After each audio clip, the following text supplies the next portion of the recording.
The students in the video are young adults that would be directly affected by the DREAM Act. The identities of these students are not disclosed for their protection. I just want people to know that it may seem that there's not that many students going through this, but once you get to know them, you understand their situation. I just want them to know that they have to face so many things and they live in fear.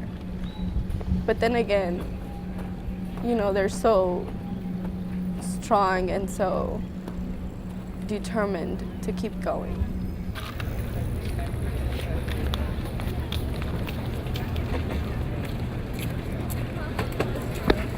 Progress, hope, unity, change, diversity, talent, opportunity, and hard work are all synonyms of our homeland, America. These words also represent a group of unique high school students, undergraduates, and young adults who fell through the cracks of America's immigration policy. These young adults and children lack proper legal documentation and cannot work, vote, or drive in the only country they know is home. They are known as dreamers. They are young leaders, athletes, scholars, and students. Because of their legal status, these students face a multitude of barriers to living, working, and learning.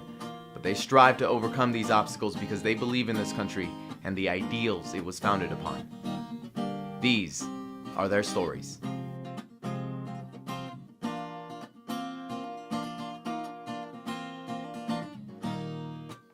I've been in, all the advanced placement programs and stuff. We went to high school. Same thing, I took all honors classes. I graduated with a 4.35 GPA. I was in the top 5% in my class. I think ranked number 5 also. So I graduate. I was in the JROTC program in high school. I decided I wanted to go to college. I had applied to a university, four-year university, and I got a full tuition scholarship based on my academic merits. They paid for all my tuition. I see myself as having gone through this system. I've excelled in this educational system. I'm going to be graduating with a Bachelor's of Science in Accounting. I was 9. I turned 9. So I started the 4th grade here. And it was really hard, as anywhere, if you're here and you don't know the language. I mean, you kind of have to cope with that and kind of get through and learn the language. And I entered high school, and there I got involved with, different clubs, different organizations, the National Honor Society, which was a great experience because you learn so much about how you need to keep going and the importance of higher education. I graduated from high school with a 4.5 grade point average. I was salutatorian of my class, and while I was applying for scholarships, I also applied for the Outstanding Young Woman of the Year, and I actually got it, so it was a pretty, great achievement for me. I started here with mechanical engineering, and I made it through my first semester with straight A's, and up to this point, I still have straight A's. The reason I'm in engineering is because I know that I can make a difference.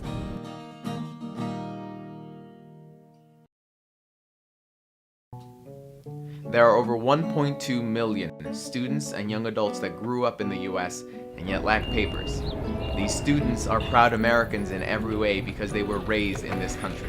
However, because they were born in other countries and brought to the United States without documentation, they face numerous challenges that prevent the U.S. from fully benefiting from their presence. Most of them don't remember their country of birth or have ties to the places they were born.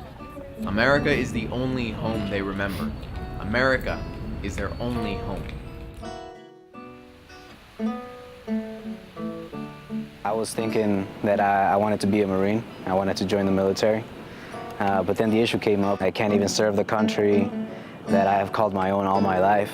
I consider myself an American. That's what I've been all my life. The reason I stayed in school was because I would see my dad work. He works in landscaping, and he would take me to work with him during the summers. just so he can show me, this is what you don't want. And then, when I'd go to school, it was like, well, this is what you do want. So, that served as a great motivator for me to continue in education.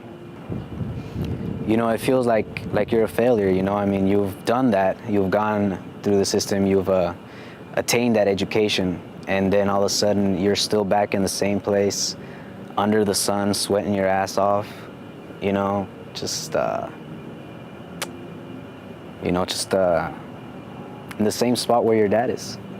And just the fact that he worked so hard for you to, for you to not be there, and then you end up doing the same thing, it just kind of makes you feel like you're a failure. It's not a pretty feeling, shall we say. It kind of makes me feel ashamed. That's not what America is all about. I always grew up to believe that, in America, if you work for it, you earn it, well then that's it, you earn it, you deserved it. I'm angry because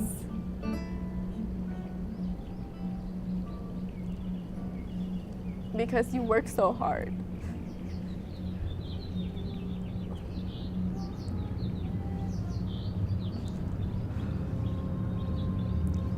But then again, you can't do anything.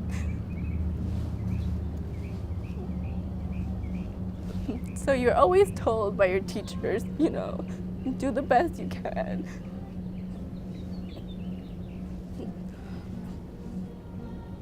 But deep down, you know that, you should be doing that, but you do get disappointed. I am frustrated because I wish I could, in some form, change this. I wish, people would understand the situation these students are in. For them to kind of put themselves in our position, to know that we live in fear, we live with a constant frustration of not being able to do so much, and we can give so much. That's what this country needs, They need people that are determined to succeed, people that know that they will be successful and that they know that they can give so much to this country. Well, the truth is that there's no path to legalization for them at this point. The immigration system has been closing within the late years. All the paths to legalizations provided previously. The baby boom generation is going to retire in great numbers soon. And there's not enough professionals to substitute the large pool of professionals that are going to be leaving the workforce. The United States is in constant need of new blood, young professionals to provide the services that all the country requires. Any person, any American citizen, any person living in this country should be concerned about students that have been going through the educational system already for so many years, and we are investing in their education. At the end, we live it short. We fall before they can graduate. We need minds in renewable energy. We need new minds in the banking system, financial system, in IT. I mean, we need new minds in every single area in this country. And if we are segregating communities just because of their status instead of giving them the opportunity, there's other areas of the world that will take advantage of that, and they will develop faster. And these students already went through our schools. They already went through our elementary, middle school, and high school. We already paid for it. Why are we falling short on this? If we already paid for this, why are we not finishing this investment? This is not a Hispanic issue. This is not an issue of ethnicity or identity. This is a matter of education. America doesn't know these students exist. We need to tell people their stories, because these students don't even know that they're undocumented sometimes until they are going to college.